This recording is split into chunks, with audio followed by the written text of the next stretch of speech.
Hosanna, Hosanna, ayo, Hosanna, Kolo Kumisama, hey, Hosanna, Papa, Hosanna, Hosanna. Shalom peuple de Dieu, j'espère que vous avez passé une bonne semaine et c'est dimanche pour nous ce matin.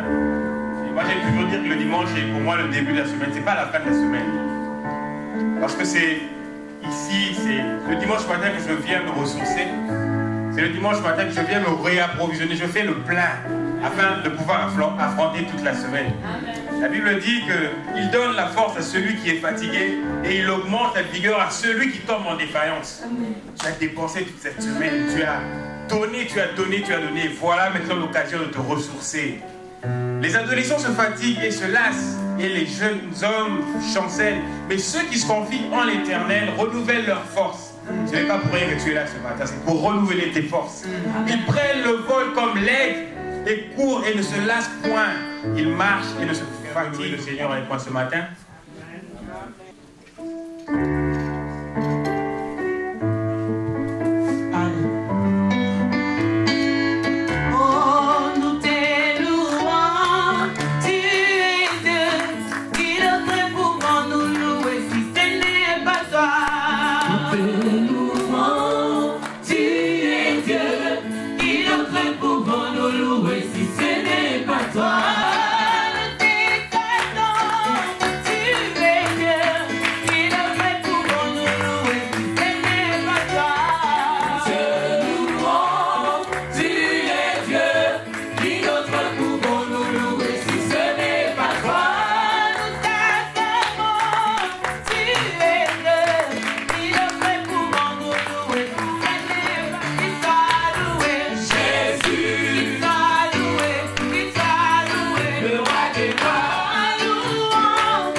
Oui, nous nous réapprovisionnons ce matin afin d'affronter cette semaine.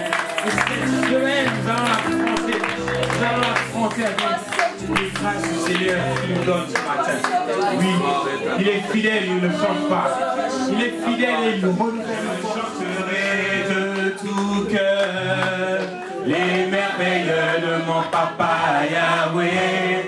Il m'a ôté des ténèbres, il m'a délivré de tout péché. Mon papa est fidèle, il ne m'abandonne jamais.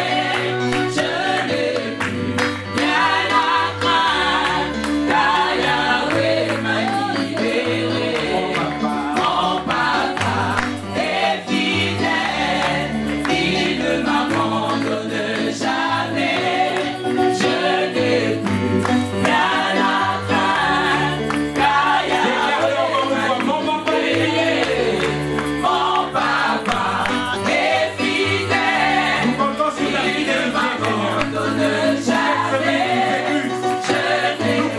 ta fidélité. C'est le Seigneur qui passe. Oh mon papa. Une joie immense. Je suis dans l'émotion. Car est fidèle. Il ne m'abandonne jamais. Non. Je n'ai plus rien à craindre. Car Yahweh m'a libéré. Mon papa est fidèle. Sera fidèle le lundi, le mardi, le mercredi, le jeudi, le vendredi. Je n'ai plus rien à Car Yahweh m'a Oh, je ne comprends pas. libéré.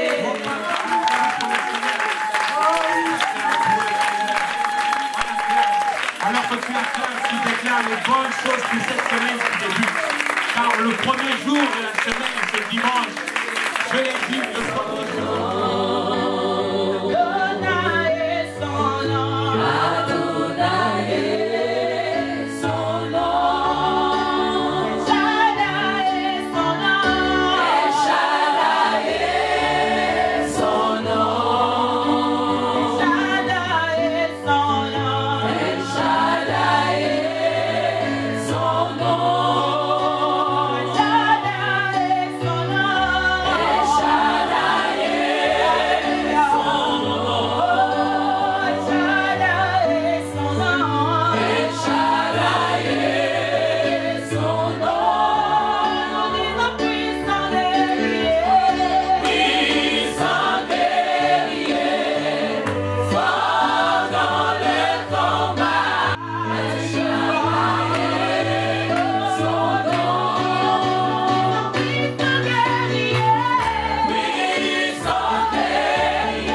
de Dieu comme toi, Seigneur.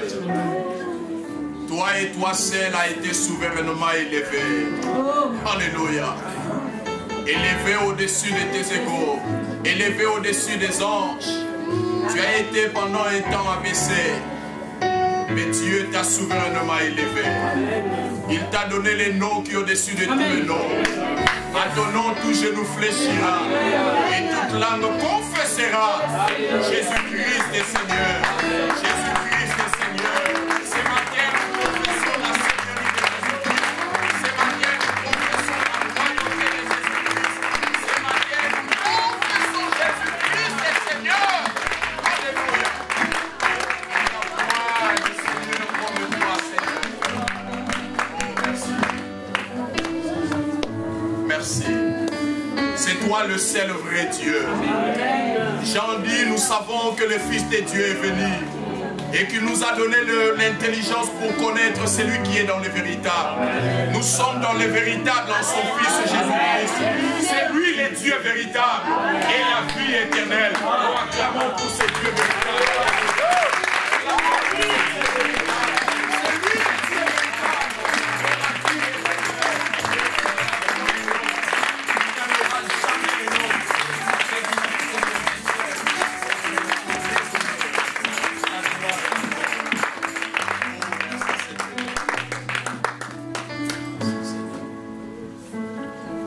Jésus-Christ, nous avons ainsi prié.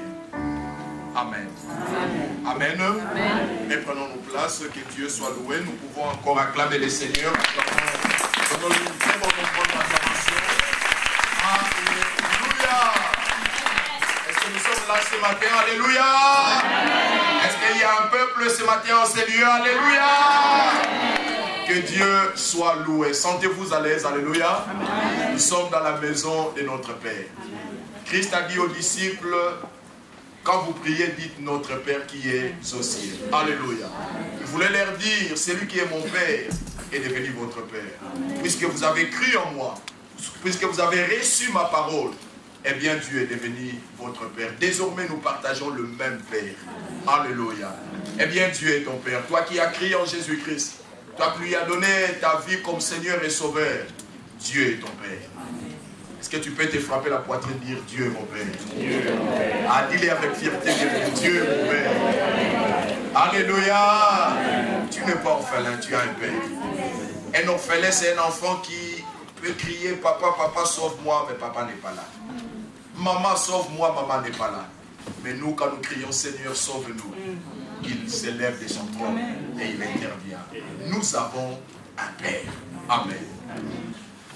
Aujourd'hui, nous avons la joie et l'honneur de recevoir un homme de Dieu qui n'est plus du tout un étranger ou un visiteur dans cette maison. Alléluia.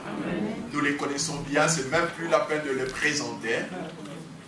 Nous avons la joie ce matin de recevoir l'homme de Dieu, le pasteur Kali Kasenda. Alléluia.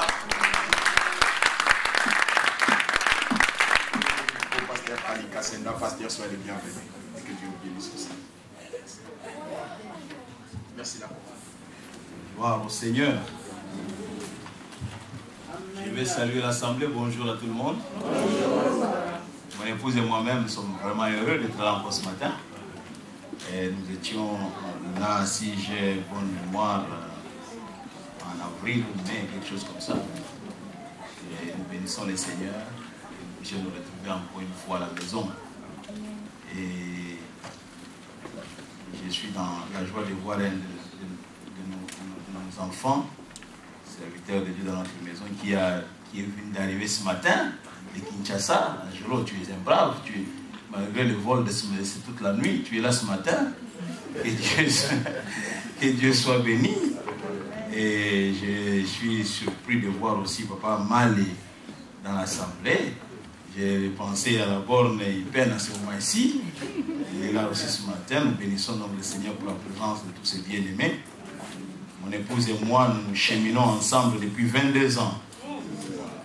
22 ans de mariage, sans tenir compte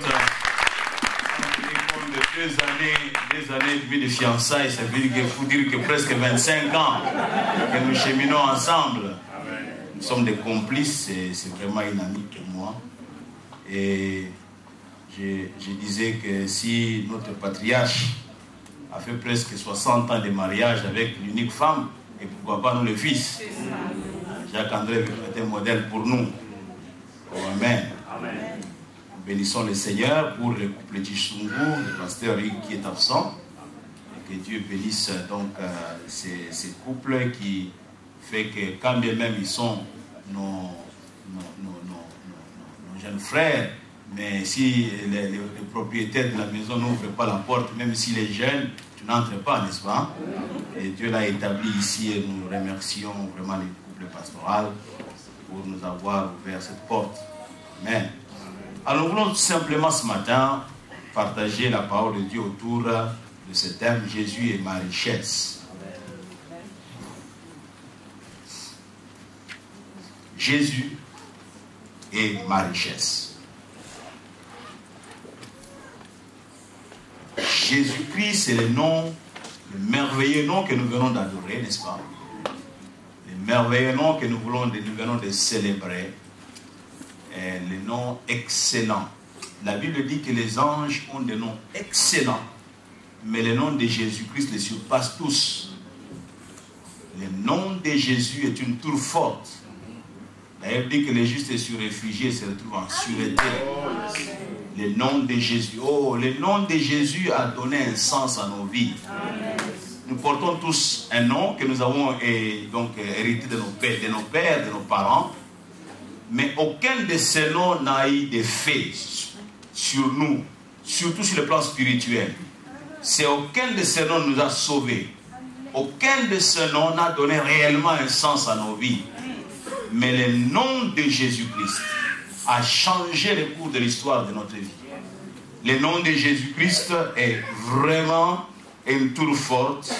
Et quand on est dedans, l'ennemi ne peut nous toucher. Le nom de Jésus-Christ est un refuge.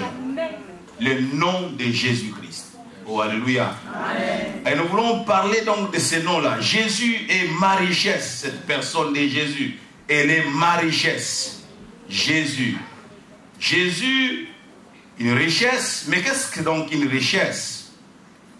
C'est ce qui est important, la richesse. La richesse, c'est quelque chose de très important. C'est ce qui a une valeur, un intérêt très grand ou considérable. Cela a un coût. Tout ce qui a un coût est une richesse. On le préserve, on le garde. Ça a un prix. C'est quelque chose dont le prix est élevé. On dira ça coûte cher.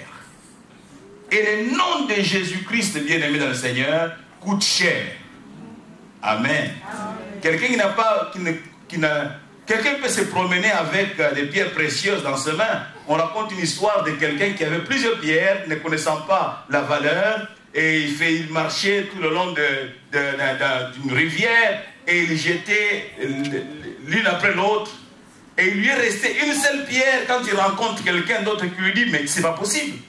Qu'est-ce que tu as dans tes mains? Il dit, moi, ce sont des pierres, je me suis amusé à les jeter. Tu t'es amusé à faire quoi? À les jeter, mais tu as du diamant entre tes mains. Le diamant, tu parles, c'est du diamant? Mais oui. Il dit, j'en ai jeté autant. Il dit, mais si je savais, tu voyais, il a perdu des pierres précieuses parce qu'il ne connaissait pas la valeur. Mais maintenant qu'on lui dit que ce que tu as entre tes mains, c'est quelque chose de valeur, il pleure. Parce qu'il ne savait pas la valeur de la chose. Il y en a plusieurs, quand vous voulez parler du nom de Jésus, il se moque. Il dit, mais Jésus c'est quoi? Jésus c'est encore quoi ça? C'est encore quelle histoire? Parce qu'ils ne comprennent pas, ils ne connaissent pas la valeur de la personne de Jésus-Christ. Jésus-Christ est réellement une richesse. Oh, alléluia. Jésus-Christ est réellement une richesse. L'on parle de richesse, de ce qui a un caractère précieux, de ce qui est de grands prix, de grandes valeurs. La richesse, c'est ce qui a de précieux. Et ce qui est précieux, bien aimé, mérite une attention particulière. Amen. Ce qui est précieux mérite une attention particulière. À ce qui est précieux, retenez, l'on réserve un traitement différent. Tout ton cœur, tout ton attachement sera tourné vers cela, vers ce qui est précieux. Tout ton attachement. J'aimerais vous proposer un texte. C'est celui de Philippiens 3. Philippiens chapitre 3. à partir du verset 7. Nous lisons ce qui est écrit, c'est Paul qui parle. Je vais même commencer la lecture un peu plus haut. Commençons au verset 4 ou au verset 3. Là, Paul dit, car les circoncis plutôt, c'est nous qui rendons à Dieu notre culte par l'Esprit de Dieu, qui nous glorifions en Jésus-Christ et qui ne mettons point notre confiance à la chair. Moi aussi, cependant, j'aurais sujet de mettre ma confiance à la chair. Si quelqu'un autre croit pouvoir se confier à la chair, je le puis bien davantage. Moi, circoncis, le 8e jour, de la race d'Israël, de la tribu de Benjamin, hébreu né d'hébreu, quant à la loi, pharisien, quant aux zèles, persécuteurs de l'Église, irréprochable à l'égard de la justice de la loi. Mais ces choses qui étaient pour moi des gains, je les ai regardées comme une perte à cause de Christ. Et même je regarde toutes choses comme une perte à cause de l'excellence de la connaissance de Jésus-Christ mon Seigneur, pour lesquels j'ai renoncé à tout. Et je les regarde comme de la boue afin de gagner Christ. Quelqu'un dit Amen. Amen. Il dit, et même je regarde toutes choses comme une perte à cause de l'excellence de la connaissance de Jésus-Christ mon Seigneur, pour lesquels j'ai renoncé à tout. Il dit, pour lesquels j'ai renoncé à tout. Et je le regarde comme de la boue, afin de gagner Christ. Je regarde tout comme de la boue, afin de gagner Christ. Paul, c'est quelqu'un qui s'est vanté de ce qu'il était un pire juif.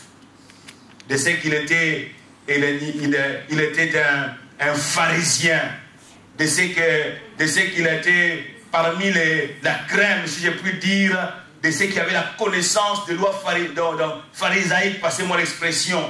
Et Paul avait une grande connaissance, c'était un intellectuel, Paul. Mais lorsque Paul rencontre Jésus-Christ, il considère que tout ce pourquoi il s'est vanté, tout ce qui était pour lui le sujet de fierté, n'était que de la boue en réalité. Amen, amen. Lorsqu'il a comparé cela avec la personne de Christ, vous vous souvenez, Paul, c'est celui qui allait pour aller persécuter les chrétiens. Il s'est moqué de ceux qui suivaient Jésus-Christ. Il persécutait, il arrêtait les gens. Et même lorsqu'il rencontre Jésus-Christ, il est sur le chemin de Damas.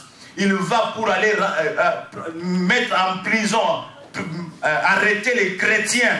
Et c'est quand il est en route pour pouvoir aller, disons, arrêter les chrétiens, que Jésus-Christ va lui apparaître.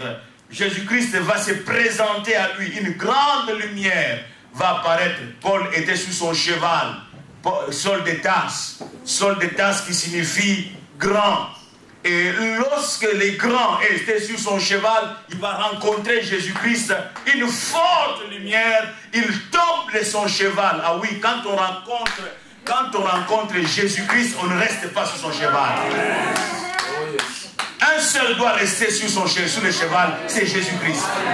Oh, amen, amen. Et Paul tombe sur son cheval. Il tombe et il est même ébloui. Il est même aveuglé par cette lumière. Et il va dire, Jésus-Christ plutôt se présente à lui en disant, pourquoi me persécutes-tu? Qui es-tu toi pour que je puisse te persécuter? Il dit, je suis le Seigneur. Chaque fois que tu as persécuté des chrétiens, un de ces petits-là, c'est moi que tu as persécuté. Oh, alléluia. Amen. Qui es-tu pour que je puisse te persécuter? Paul tombe sur son cheval. Bien-aimé dans le Seigneur, on ne peut pas rencontrer Jésus-Christ et rester sur son piédestal. Non. Oh, amen, amen. Amen. Tu es appelé à diminuer. Tu es appelé à fléchir tes genoux devant le roi, le Seigneur, le Seigneur. Et en ce moment, Saul, le grand, réalise qu'il y avait plus grand que lui. Oh, amen, amen. Il tombe de son cheval et il va porter le nom de Paul. Un commentateur a dit que c'est le sens de petit. Paul, il n'est plus le grand, il est le petit parce qu'il réalise que n'est grand que Christ seul. Alléluia. Oh, alléluia. Et il dit, je considère tout cela comme de la boue. Tout cela, je le regarde comme de la boue. Des choses, mais ces choses qui étaient pour moi des gains, je les ai regardées comme une perte à cause de Christ. Quelquefois, nous sommes accrochés à certaines choses et nous pensons que ce sont ces choses-là qui nous donnent de la valeur. Ce sont ces choses-là qui nous valorisent. En réalité, ces choses n'ont aucune valeur. Amen. Aucune valeur. Hier, j'ai parlé avec un bien-aimé. C'était un bien-aimé. Je savais qu'il avait toujours des difficultés. Je l'ai connu au travers de sa femme. Et je sais qu'il avait toujours des difficultés pour pouvoir se donner entièrement et totalement au Seigneur. Et que chaque fois que j'avais des entretiens avec lui, c'est toujours, ah, les Juifs ont fait ça. Il se levait toujours contre les Juifs. J'ai dit, écoute, les Juifs peuvent tout faire. Je sais qu'il y a beaucoup de magouilleurs parmi les Juifs. Mais ils ne sont pas moins peuple de Dieu. Moi, je me contente à les bénir. Quant à ceux qui sont magouilleurs, ils ont fait ceci, ils ont placé des bombes, ainsi de suite, ça, que Dieu s'en occupe. Mais moi, je me contente à les bénir parce que la Bible me dit que celui qui les bénira sera aussi béni. Mais quand je m'entretenais avec lui hier soir, j'étais triste parce qu'il doute même de la parole de Dieu. Je dis, mais pourquoi tu ne vas pas à l'église? En réalité, pasteur, ce n'est pas que... Non, mon problème, c'est que je suis contrarié par certaines choses dans la parole de Dieu. J'ai dit, là, tu es en danger. La parole de Dieu, il faut la prendre telle qu'elle est. Même si tu ne comprends pas certaines choses, tu dis, Seigneur, je ne comprends pas aujourd'hui, mais je continuerai à te suivre. Amen. Parce que la Bible a toujours raison. Dieu a toujours raison. Oh, amen, amen. Amen. Oh, alléluia. Bien-aimés, nous pouvons porter des grands noms. Nous pouvons venir d'une bonne famille et nous portons un nom, un grand nom, mais ce nom-là n'a rien à voir avec le nom de Jésus-Christ. Oh, amen, amen. Plusieurs ont y apporté des années en arrière, porté un grand nom. Ils étaient connus, il suffisait qu'on cite tel nom. Et tout le monde se met à trembler devant le nom. Mais aujourd'hui, ils portent le même nom, mais on ne tremble plus devant ces noms-là.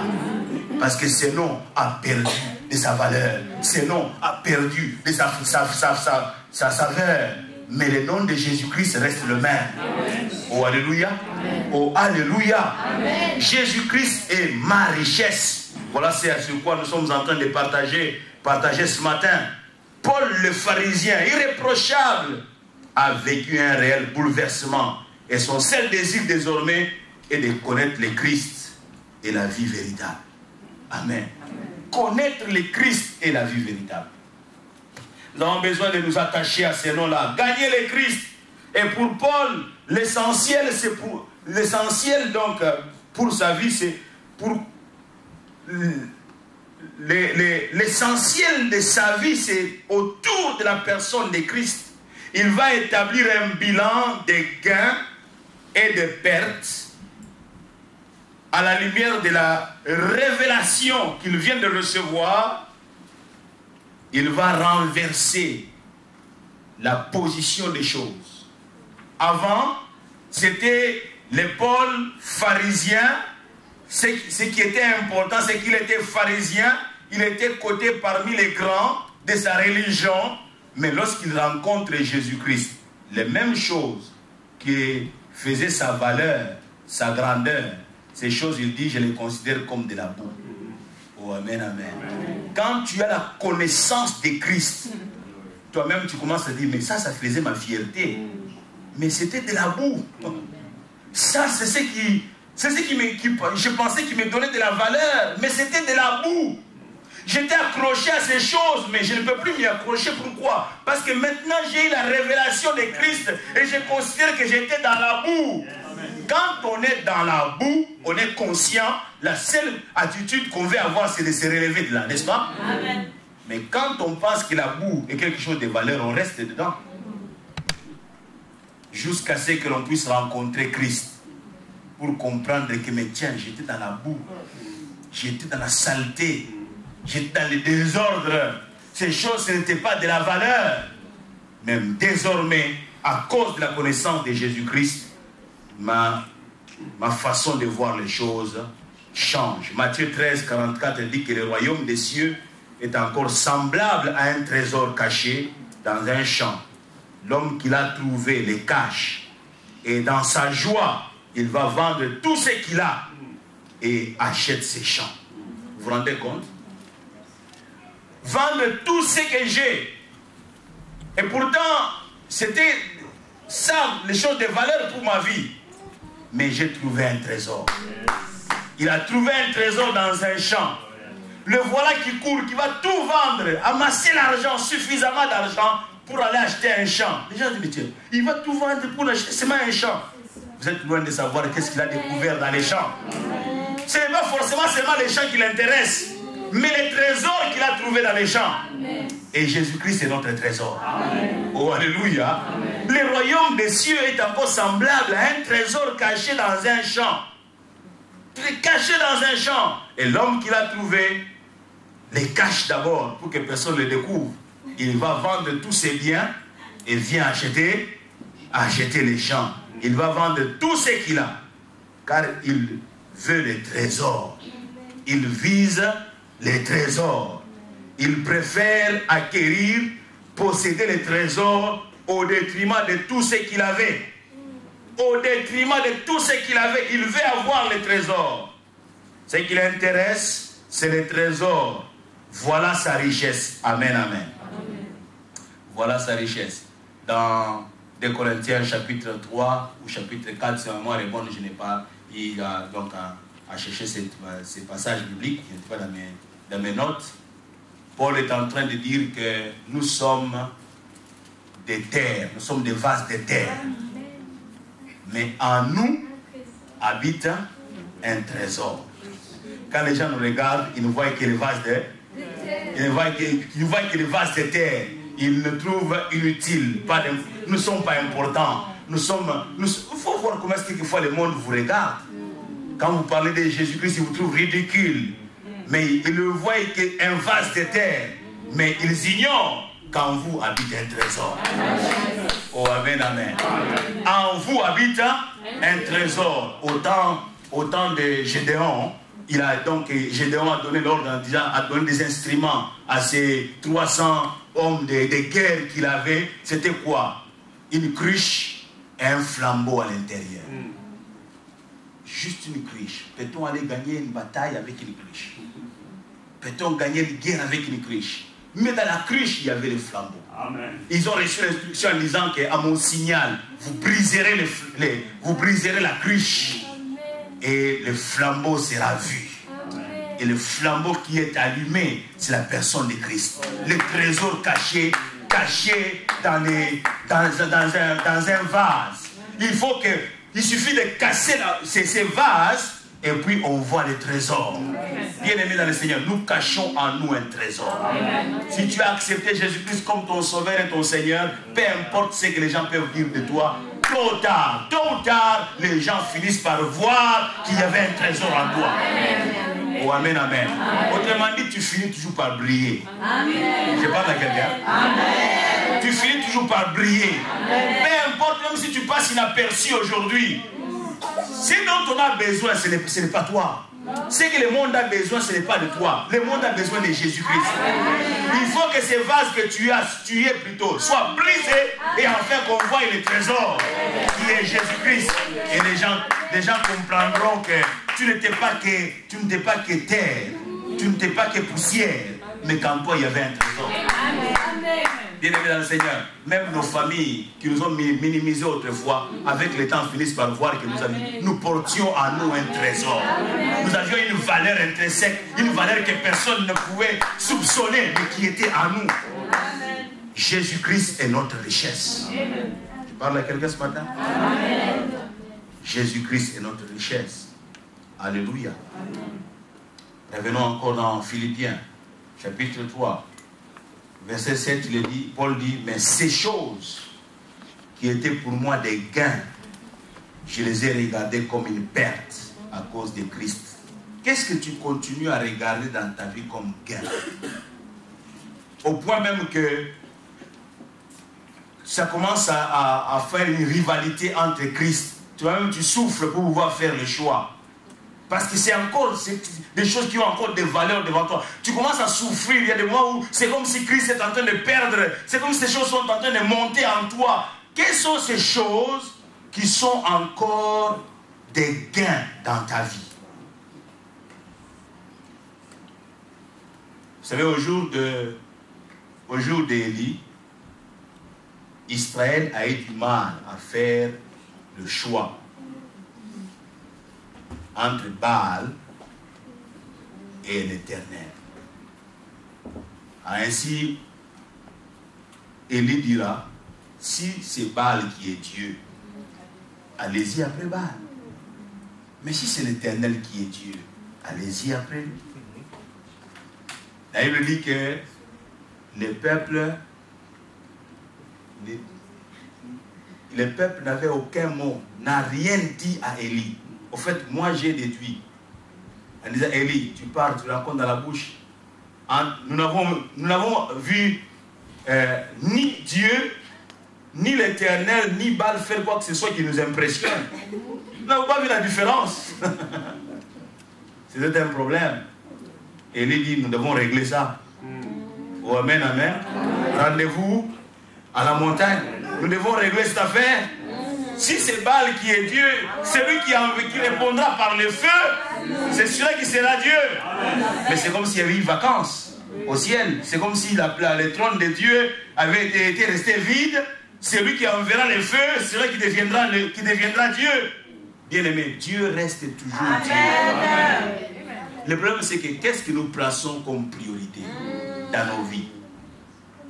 Qu'est-ce que tu as placé comme priorité dans ta vie? Oh, amen, amen. Jésus doit devenir notre richesse. Et quand l'Éternel avait répondu par le feu, Élie n'avait plus besoin de poser la question au peuple. Il n'avait même pas eu le temps, parce que tous, eux-mêmes, dit, Élie ne parle plus. Ils se sont jetés à terre en criant, c'est l'Éternel qui est Dieu. C'est l'Éternel qui est Dieu. C'est l'Éternel qui est Dieu. Alléluia. Ils ont vu la grande valeur de Dieu. Qu'est-ce que tu places encore sur le trône de ta vie? Qu'est-ce qui est encore prioritaire pour ta vie? Oh, alléluia. Oh, alléluia. Quelquefois, nous venons même à l'église. Non, nous sommes des peuples d'église. Chaque dimanche, on commence à les cultes. Je suis là. Mais dans ma vie de tous les jours, est-ce que Christ a la première place? Christ est-il la richesse de ma vie? Aujourd'hui, je vous assure, surtout dans nos pays, et je ne sais pas comment ça se passe ici, mais dans mon pays, tu ne peux pas dire à quelqu'un qu'il est païen. C'est comme si tu l'as insulté, il peut te rentrer dedans. Hein?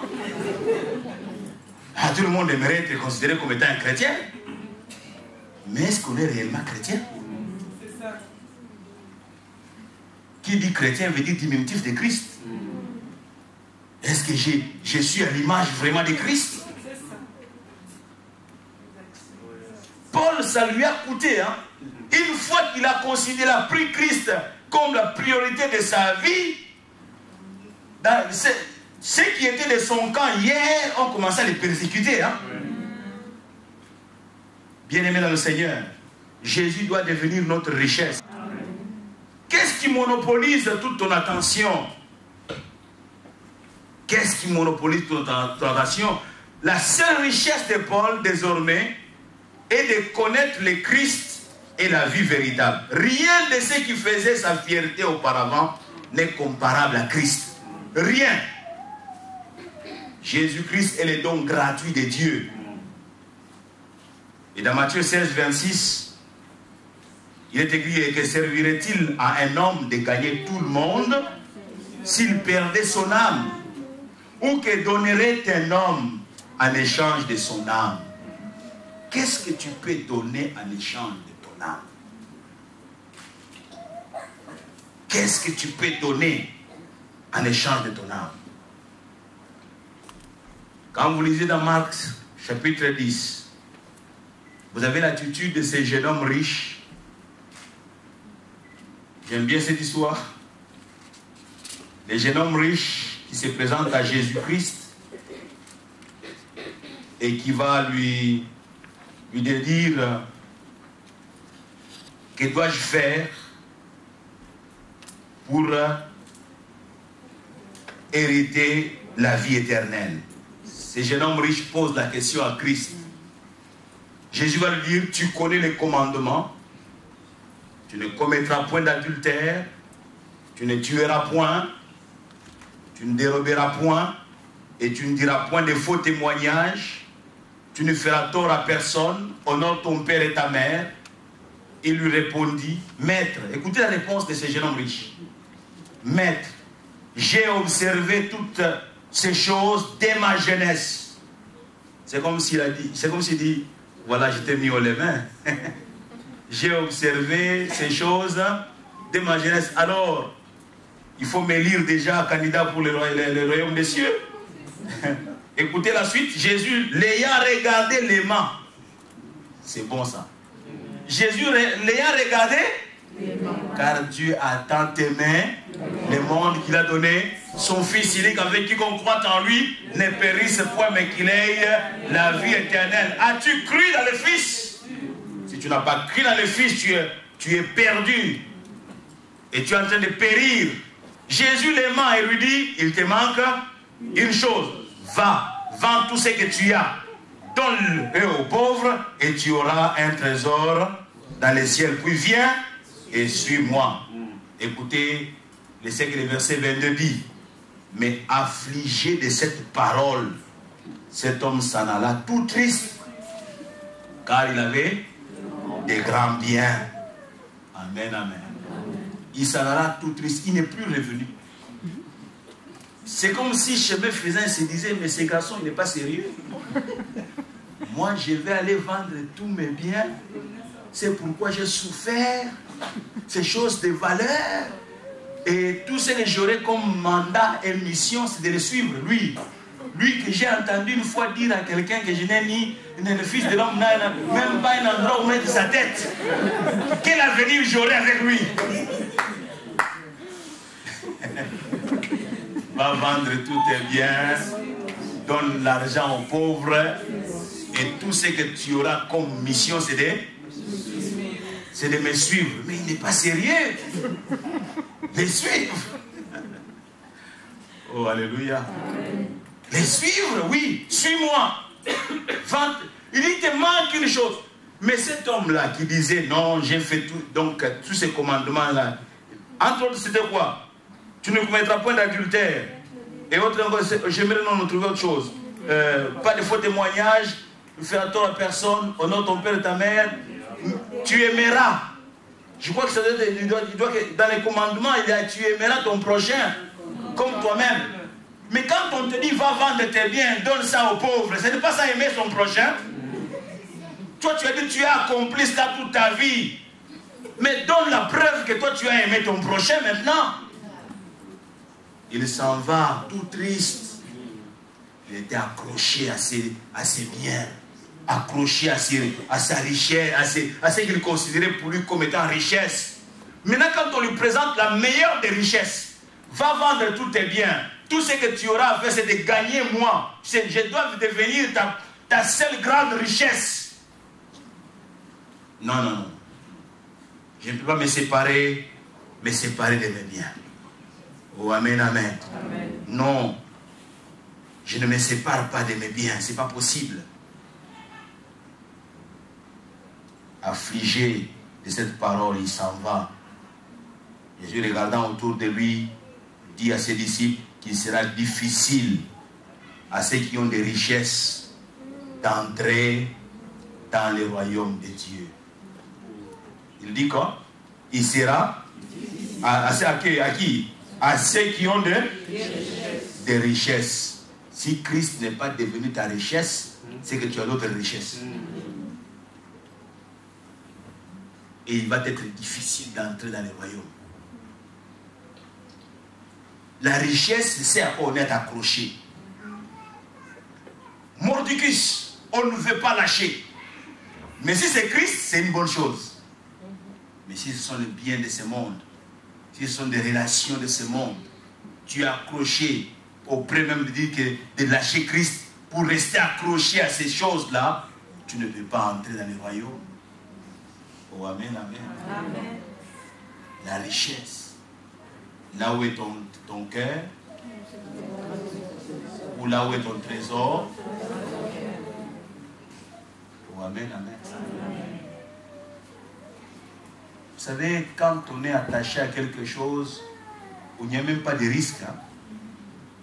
Je me souviens quand nous étions fiancés, il y a eu pillage au pays et il y a eu des morts pendant ce pillage-là. Ce pillage-là plutôt. Et il n'y avait plus de transport. Moi, je suis à Lipen. Ma fiancée habite Mangafula. Je n'ai pas vu la distance. J'ai fait pied. Je suis allé à Maman Mongout à pied. Et puis, il se faisait tard. La ville était dans une grande insécurité. Ma future belle-mère me dit, mais il faut que tu rentres. J'ai dit, maman, je vais arriver. Je vais arriver. Tu vas y aller comment? Il n'y a pas de taxi, il n'y a pas de voiture qui circule. J'ai quitté avec la foi. J'avais la foi que j'arriverai. Effectivement, je suis arrivé, je n'ai pas été inquiété. Vous voyez, les trésors. J'étais allé chercher mon trésor. Oh, amen, amen. Je vais ouvrir une parenthèse. Si ta femme n'est pas ton trésor, eh ben, tu es passé à côté. Et quand on parle de trésor à ce niveau-là, c'est au deuxième niveau. Hein. Jésus-Christ d'abord prioritairement. Amen. Oh, amen, amen.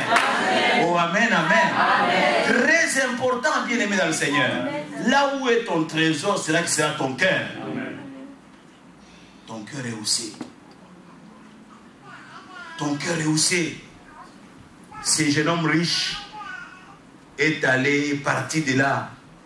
Malheureux, triste. Et Jésus dit qu'il sera difficile à ceux qui ont des richesses d'entrer dans le royaume de Dieu. Alors la Bible dit que les disciples furent étonnés de ce que Jésus parlait ainsi. Mais Pierre va se présenter à Christ. Au verset 28. Et Pierre s'est mis à lui dire, voici nous. Si lui est parti sans se retirer de ses biens, mais nous avons tout quitté et nous t'avons suivi. Amen, amen. C'est comme si je veux dire, mais quel est notre sort maintenant? Nous au moins, nous avons tout quitté et nous t'avons suivi. Nous t'avons suivi, nous avons tout laissé, effectivement. Le jour où Dieu rencontre, Jésus-Christ rencontre Pierre, c'était le moment où Pierre n'avait rien trouvé avec ses associés dans leur société. Et Jésus-Christ leur dit, avancez en pleine eau, jetez le filet. Ils vont sortir avec une grande quantité de poissons. Mais Pierre va tomber au pied du maître. Et Jésus-Christ dit, suis-moi, je ferai de toi un pécheur. Hein? Un pécheur d'hommes. Ce jour-là, Pierre laisse toute la quantité de poissons. C'est pour cela qu'il était venu toute la nuit là-bas travailler. Il n'a rien reçu. Et au matin, on lui donne une telle quantité de poissons. Pierre laisse là-bas. Il laisse le filet et il laisse la barque. Pierre, réfléchissons. Si tu dis que non, bon, pour aujourd'hui, tu laisses les poissons, mais amène quand même le filet. On ne sait jamais. On ne sait jamais. Un bon jour encore, tu n'auras rien. Même si tu n'as pas de barque, tu peux venir avec le filet, jeter une partie du filet, tu t'accroches, et puis il y aura quelques poissons que tu vas tirer, n'est-ce pas? Pierre laisse le filet. Pierre, laisse le filet, d'accord. Laisse les poissons aussi, d'accord. Mais ne laisse pas la barque. Parce qu'avec la barque, tu peux toujours l'utiliser avec, c'est comment on appelle l'hameçon, et avoir quelques poissons. Pierre laisse les trois éléments. Le poisson, la barque, mais aussi les filets. Ah, il avait compris quelque chose. Il a trouvé la plus grande richesse. Christ était plus que le poisson pour lui. Christ était devenu plus que la barque. Christ était devenu plus que le filet. Il était sûr qu'avec cet homme, même en plein désert, j'aurais les poissons.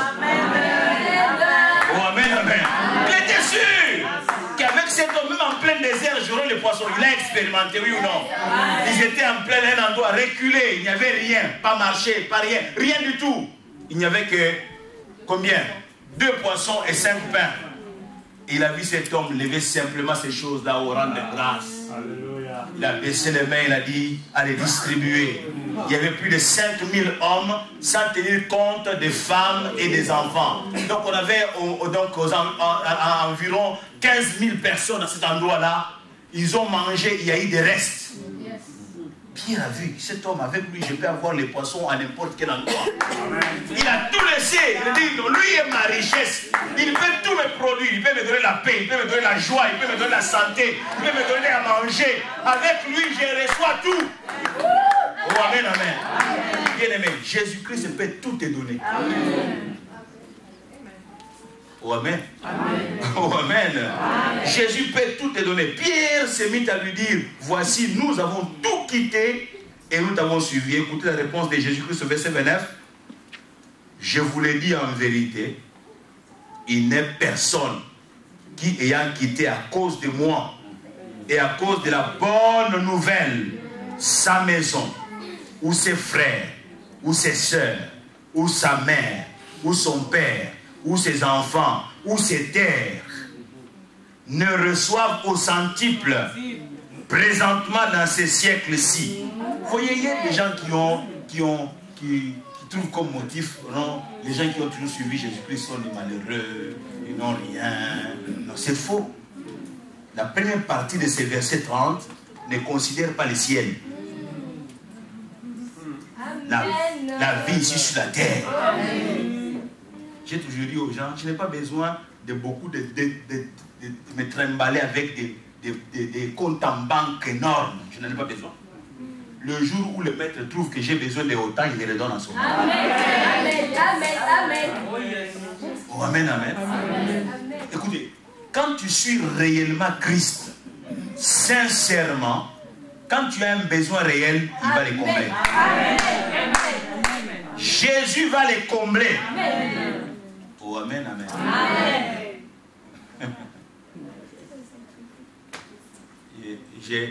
Nous avons des femmes qui nous ont acceptés quand nous étions Moutouoyo.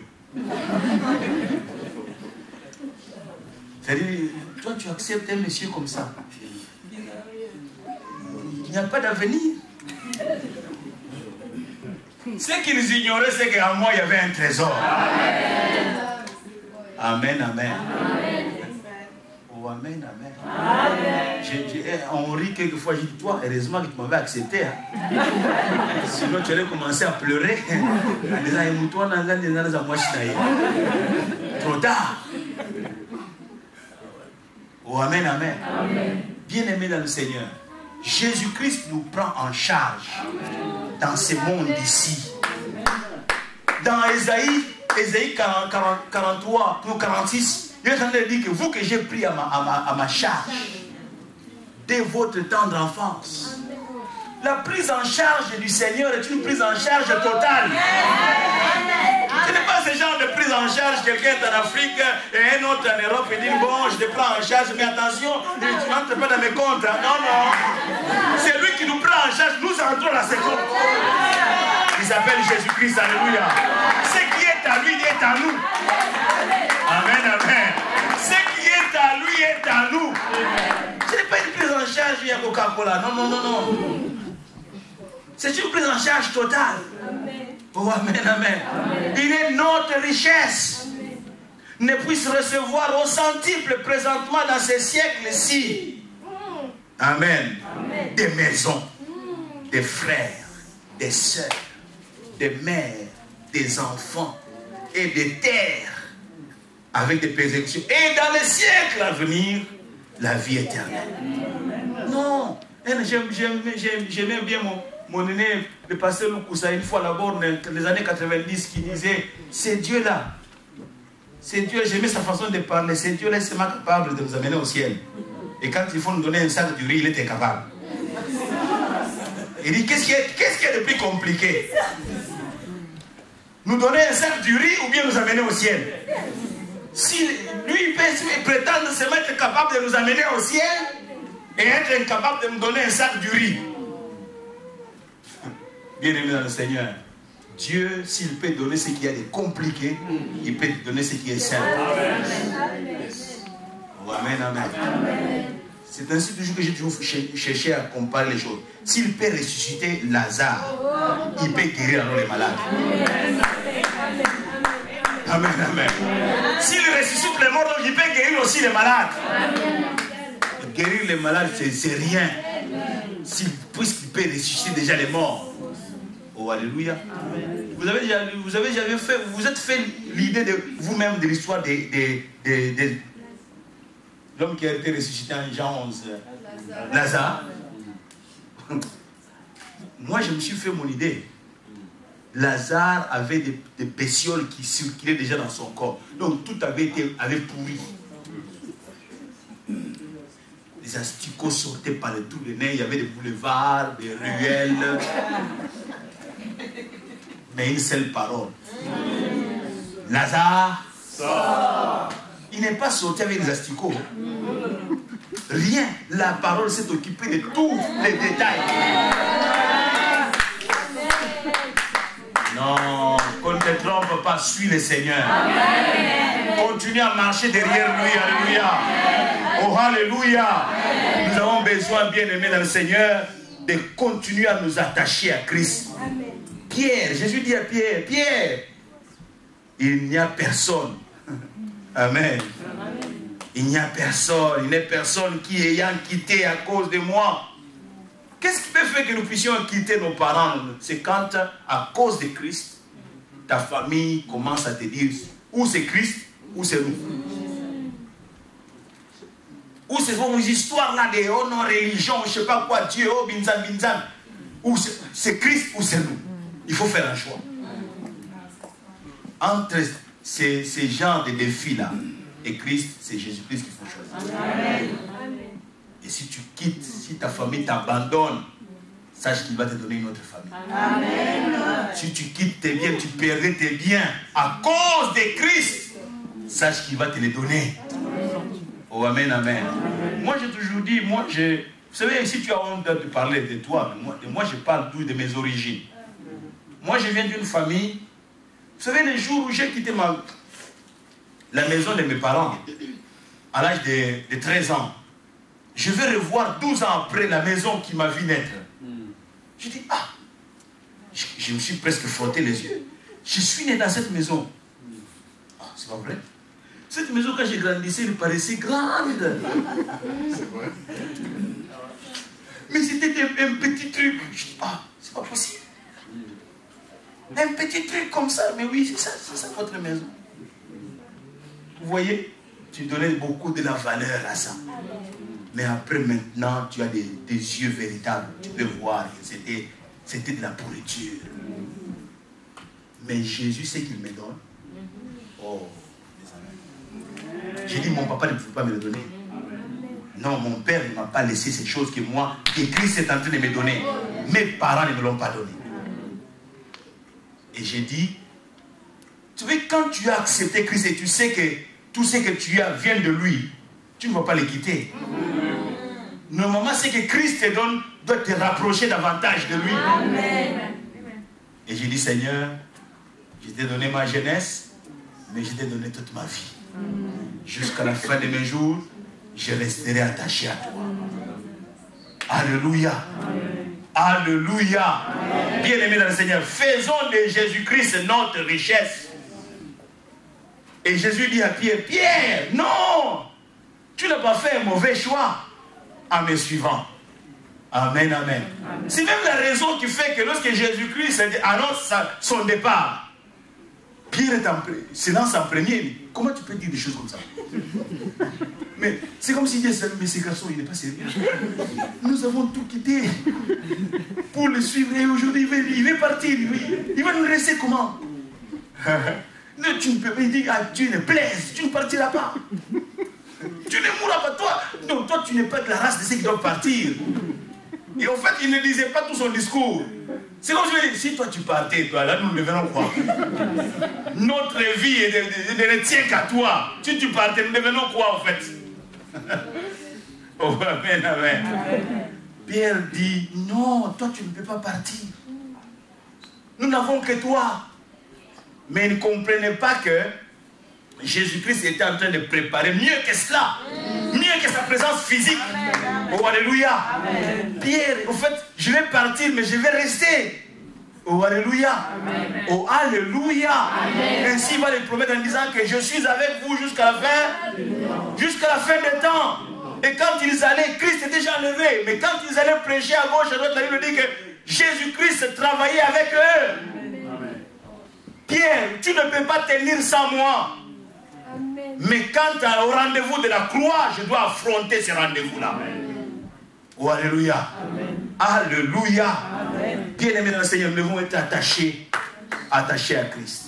Dans 1 Timothée chapitre 6, verset 17, là il dit que c'est Paul qui parle, s'adressant à Timothée, il dit, recommande aux riches du présent siècle de ne pas être orgueilleux et de ne pas mettre leur espérance dans des richesses, comment? Dans des richesses incertaines, mais de la mettre en Dieu, qui nous donne avec abondance toutes choses pour que nous en jouissions. Dis aux riches du présent siècle, ceux qui prétendent avoir quelque chose, ils mettent leur confiance dans ces richesses. Qu'ils ne mettent pas leur confiance dans ces richesses, ils les appellent des richesses incertaines. Bien aimé, tout ça c'est incertain. Oh, amen, amen. C'est incertain. Il y a quand Sabénan avait fait faillite, un pilote s'est tué. Il s'est suicidé. Il a vu sa carrière être cassée. Pourquoi? Il avait placé son espérance dans une richesse incertaine. Et quand il a vu Sabénan fermer ses portes, faire faillite, pour lui, son avenir était hypothéqué. Non, il n'y a pas que Sabénan. Il y a mieux que Sabénan. Oh, amen, amen. Il y a mieux que Sabénan. J'aimerais nous dire, bien aimé, il y a mieux que Bruxelles. Il y a mieux que Belgique, bien aimé dans le Seigneur. Oh, alléluia. C'est pourquoi en réalité, ce n'est pas un lieu géographique qui est quelque chose. Un lieu géographique particulier, non. En réalité, c'est la personne de Christ. Amen. Si tu es en Christ, et j'aime comment Ésaïe, le prophète, appelle Dieu à un certain moment. Au chapitre 24, il appelle Dieu, il se nomme Dieu de toute la terre. Amen. Comme Paul dit, Dieu est partout chez lui. Amen. Et si toi, tu es ce Dieu-là en toi, c'est que partout tu es chez toi. Amen. Amen, amen. Amen. Et Dieu n'échoue pas. Il est partout chez lui, il réussit partout. Amen. Si tu l'as, tu réussiras partout. Amen. Le problème, c'est d'être là où Dieu veut que tu sois. Amen. Il y a des gens qui veulent à tout prix être à un endroit donné. J'ai vu des gens à la télé qui se blessent, qui courent, qui sautent des fils barbelés parce qu'ils doivent entrer en Europe à tout prix. Non. Et même si tu dois entrer en Europe, Dieu te frayera le chemin. Amen. Tu ne vas pas entrer en te blessant par les fils barbelés, non, non. Amen. Tu vas entrer par la grande porte. Amen. Alléluia. Amen. Alléluia. Amen. Un jour, je me retrouve aux États-Unis pour la première fois en 2007. Je me retrouve aux États-Unis et puis paf, on est un comédien, monsieur, Kali, tu es où c'est? Kali, tu es où? Kali, tu es où? Je suis aux États-Unis. Tu es aux États-Unis. Maintenant, le film revient et dit, tu voulais à tout prix venir aux États-Unis étudier ici, n'est-ce pas? Telle année, regarde, tu es venu aux États-Unis à Péténions. J'y étais. Sans faire des acrobaties, j'y étais. Quand Dieu veut que tu ailles à un endroit, tu iras. Amen, amen. Le problème, c'est qu'il ne faut pas forcer les choses. Laisse Dieu t'y conduire, mais ne force pas les choses.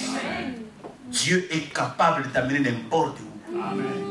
Dieu est capable de te faire rencontrer n'importe qui. Il fait chaque chose en son temps. Recommande aux riches du présent siècle de ne pas être orgueilleux et de ne pas mettre leur espérance dans des richesses incertaines, mais de la mettre en Dieu. Placez votre espérance en Dieu. Il est celui qui nous donne avec abondance toutes choses pour que nous en jouissions. Quelqu'un dit Amen. Amen. Et Psaume 37, verset 4 dit, fais de l'Éternel tes délices et il te donnera ce que ton cœur désire. Amen. Fais de l'Éternel tes délices. Délice veut dire plaisir, satisfaction, jouissance. Fais de l'Éternel ton plus grand plaisir, ton entière satisfaction, ta seule jouissance, et il te donnera ce que ton cœur désire. Puisse Jésus être ta richesse. Amen. Ta seule vraie richesse. Et toutes les autres choses te seront données par-dessus tout. Quelqu'un dit Amen. Amen. Par-dessus tout. Toutes les autres choses te seront données. Dans Romains 8, 32, il est écrit que lui, Dieu, donc Dieu qui n'a point épargné son propre Fils, mais qui l'a livré pour nous tous, comment ne nous donnera-t-il pas aussi toutes choses avec lui, le Fils? Si tu as le Fils, toutes les autres choses te seront données. Amen. Amen. Quand on va en Afrique, ici, je ne sais pas, ici on ne donne pas les bonus, les matabis.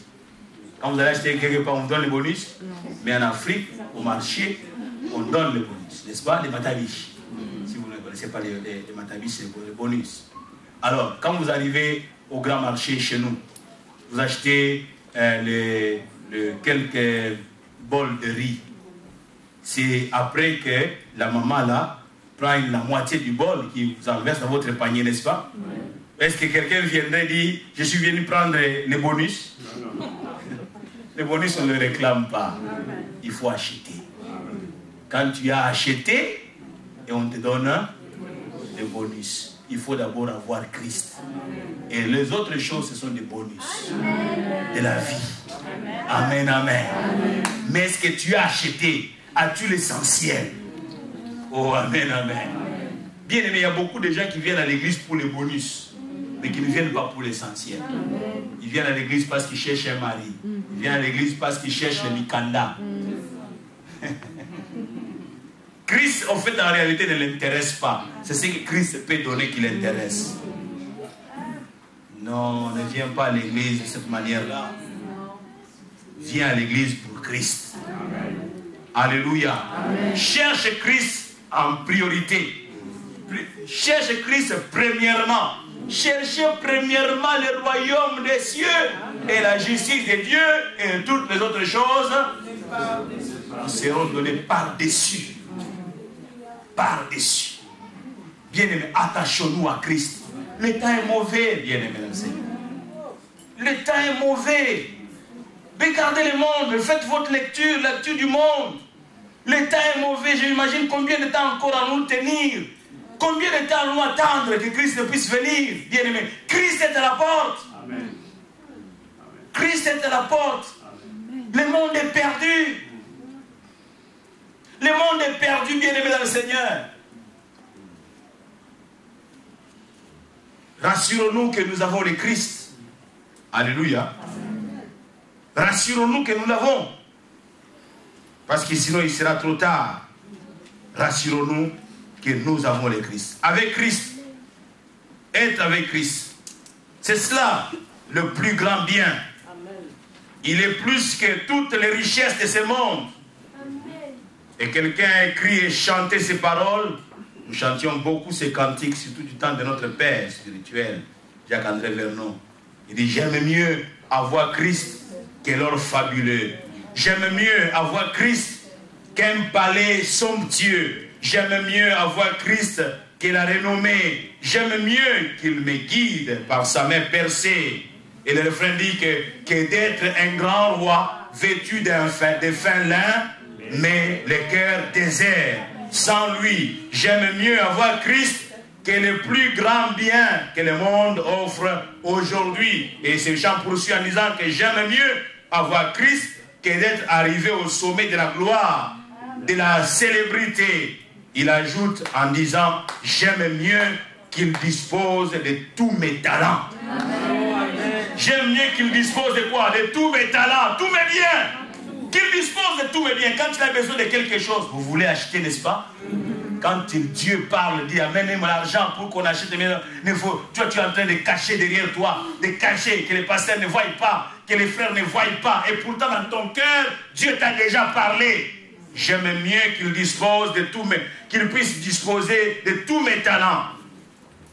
Mon Jésus est plus noble que les lys royales. Conclut celui qui avait eu l'inspiration de ces chants. J'aime mieux avoir Christ que d'atteindre la royauté, la gloire.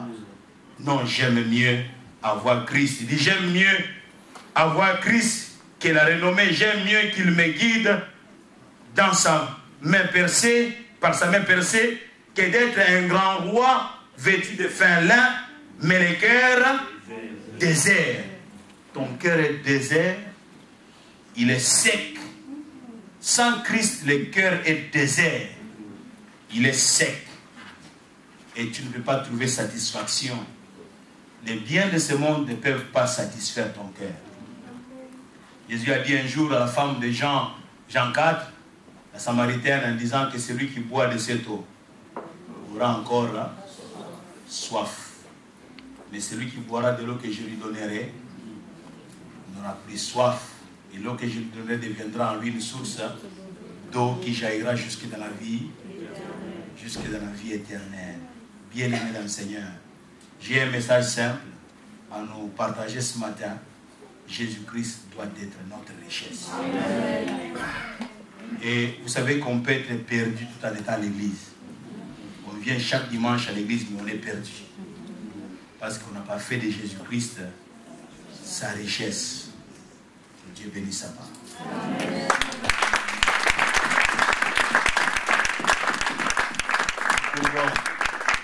Nous courbons nos têtes dans la prière. Est-ce que nous pouvons prendre d'abord un temps ensemble, pendant que nous avons une tête courbée, d'élever la voix, chacun prie pour lui-même, selon que la parole de Dieu t'a touché? Est-ce qu'on peut élever la voix? Je ne nous entends pas par prier. Jésus-Christ.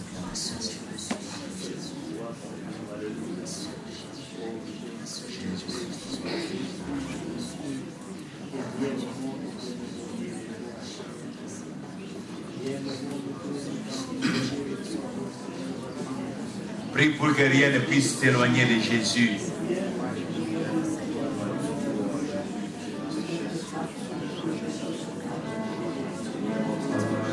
Que ton cœur ne puisse pas s'attacher à autre chose que la personne de Christ.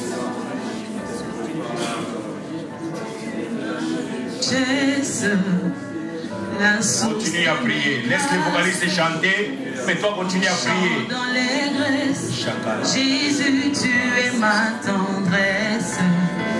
Tu fais des promesses qui se réalisent. Jésus, tu es ma sagesse. Tu fais des promesses qui se réalisent. Tu es toute mon espérance. Deviens toute mon espérance, Seigneur. Ma richesse de tous les jours. La source de mes grâces. La source de mes grâces, Seigneur. Je vais rester attaché à toi. Tu es ma tendresse. Et mon cœur ne se tourne pas vers les choses de ce monde.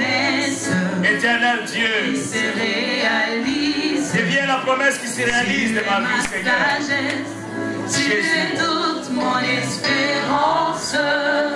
Tu es ma richesse. Alléluia, gloire à toi, Seigneur. La source de mes grâces. Jésus, mon chant d'allégresse. Ma richesse. Jésus, tu es ma espérance.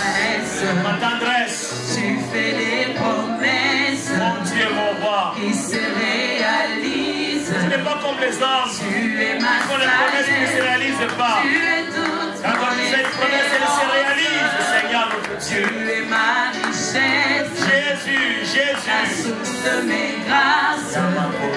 Mon chant d'allégresse. Jésus, tu es ma tendresse. Gloire au Seigneur.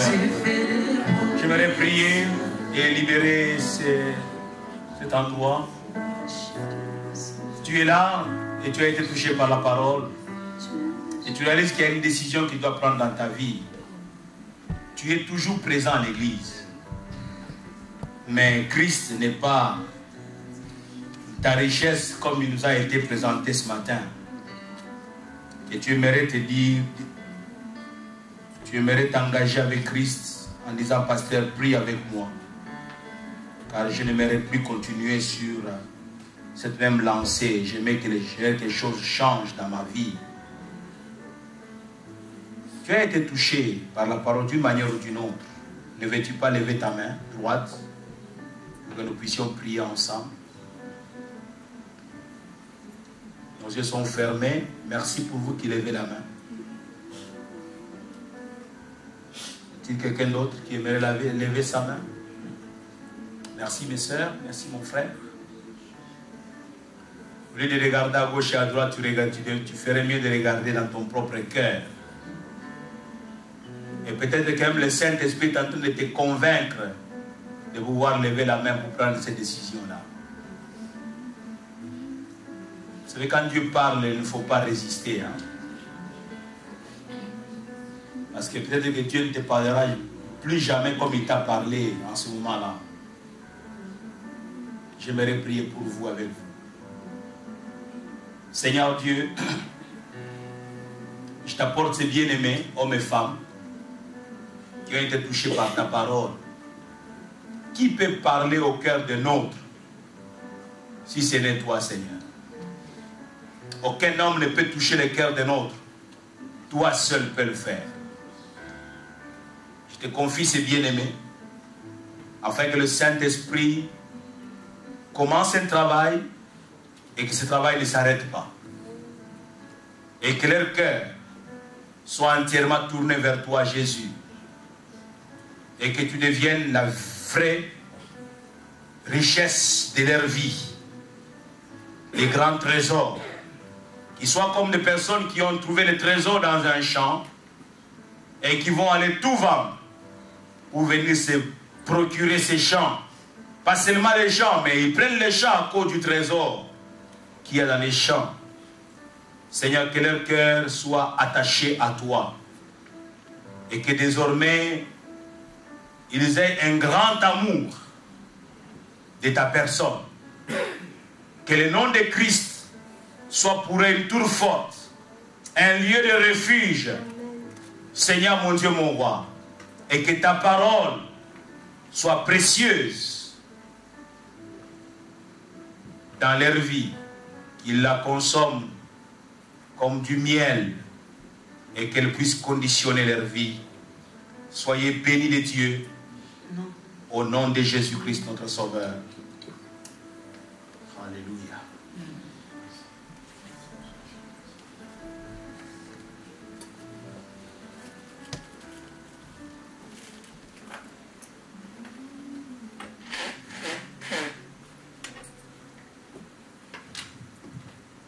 À toi tous les honneurs, la gloire, la louange pour toujours et à jamais. Merci pour la parole que tu nous as envoyée ce matin, Seigneur. Tu es notre plus grande richesse. Sans toi, nous ne sommes rien. Sans toi, nous n'avons rien. Mais te trouver, Seigneur, c'est trouver une grande richesse. Une richesse inestimable, Seigneur, que nous pouvons comparer à rien. Père, arrose ton serviteur et ta servante et donne de la rosée à toute sa famille, Seigneur, et bénis ton peuple présent, Seigneur. Nous voulons partager la table du Seigneur.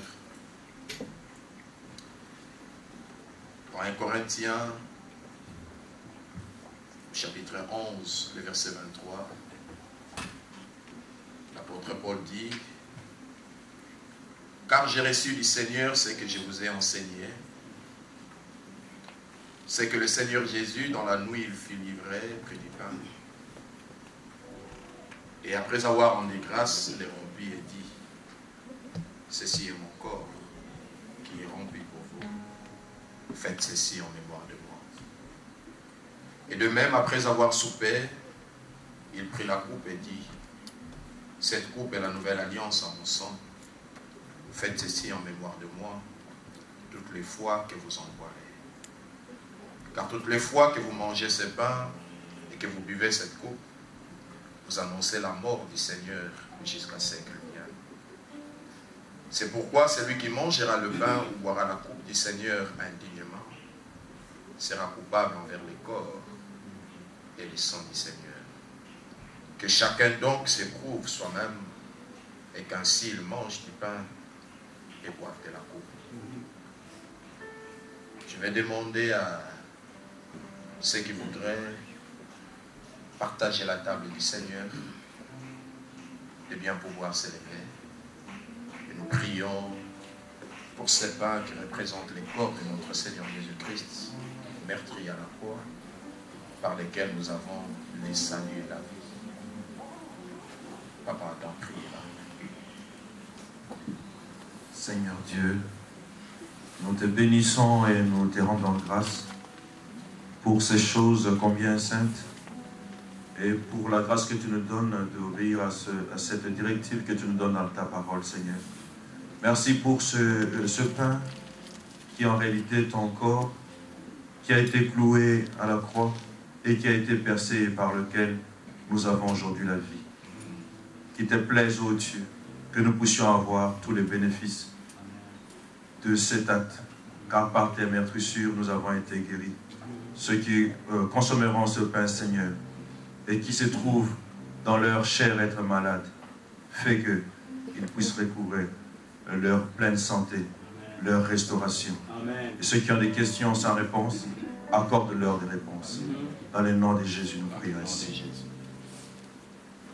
Nous voulons prier pour cette coupe qui représente le sang du Seigneur Jésus-Christ, le sang qui a coulé pour notre salut.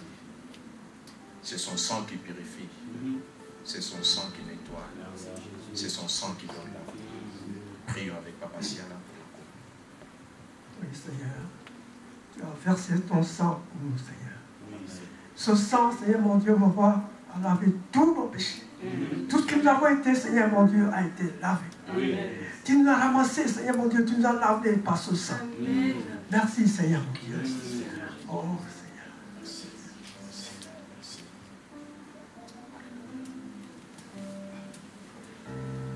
Disposons-nous à partager la table du Seigneur.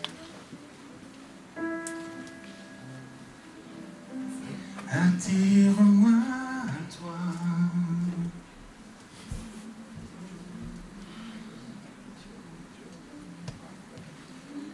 Ne me laisse pas.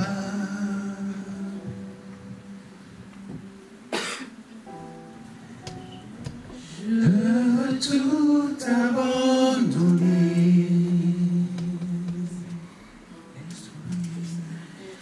Restaurer notre amitié. Tu es mon désir. Tu es mon désir.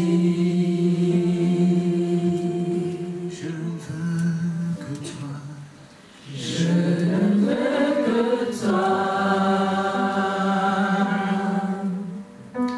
C'est un temps de méditation, bien-aimé. Rien ne peut te remplacer. Pensons à la mort de notre Seigneur Jésus-Christ et sa résurrection.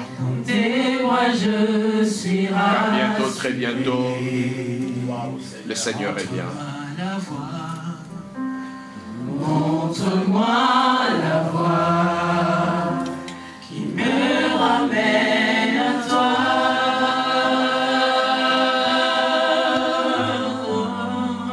Tu es tout pour moi.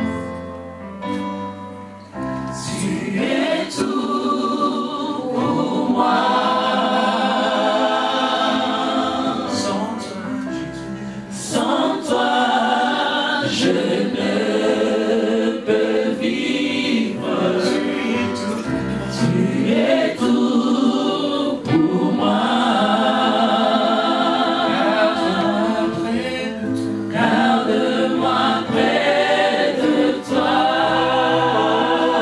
Oh, tu es tout pour moi. Sans toi, je ne peux vivre. Tu es tout pour moi. Garde-moi près de toi. Garde-moi près de toi, Seigneur. Garde-moi près de toi. Près de toi, Seigneur. Garde-moi près de toi. Garde-moi tout près de toi, Seigneur. Garde-moi près de toi. Sans foi, C'est ton sang qui purifie. C'est ton sang qui donne la vie. C'est ton sang qui a coulé. C'est ton sang précieux m'a racheté. Je suis plus blanc que la neige,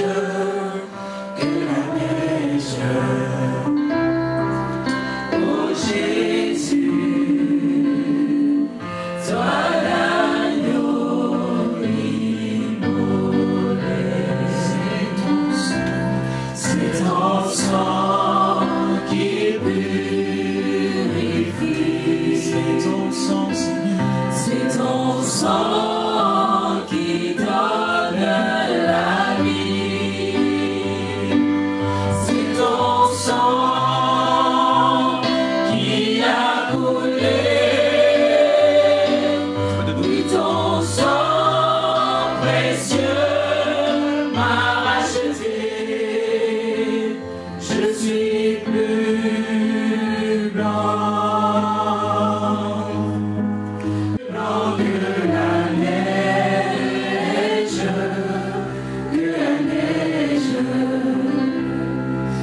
Oh Jésus, toi l'agneau immolé. C'est toi notre plus grande richesse. C'est toi, Seigneur, qui a changé nos vies en nous donnant une nouvelle identité. Amen. Amen.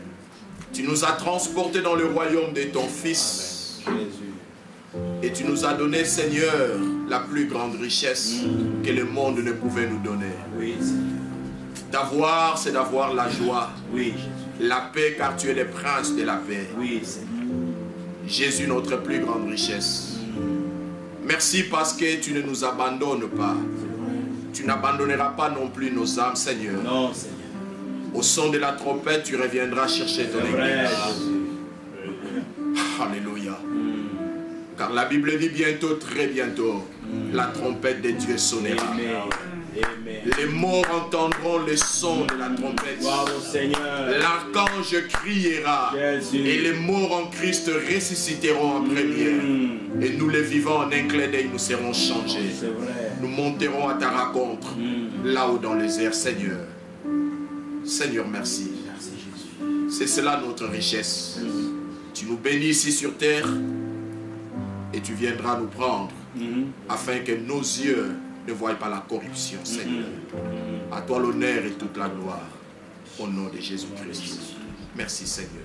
Nous pouvons nous rasseoir.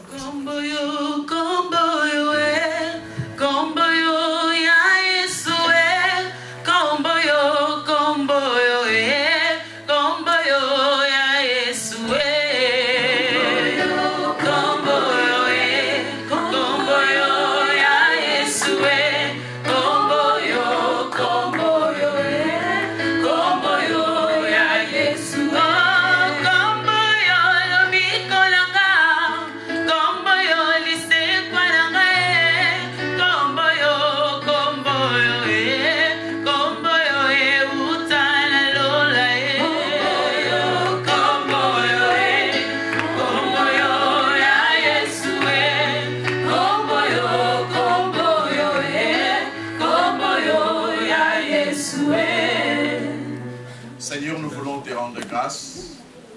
Merci pour ce qu'a été ces moments de louange, d'adoration et de l'écoute de ta parole.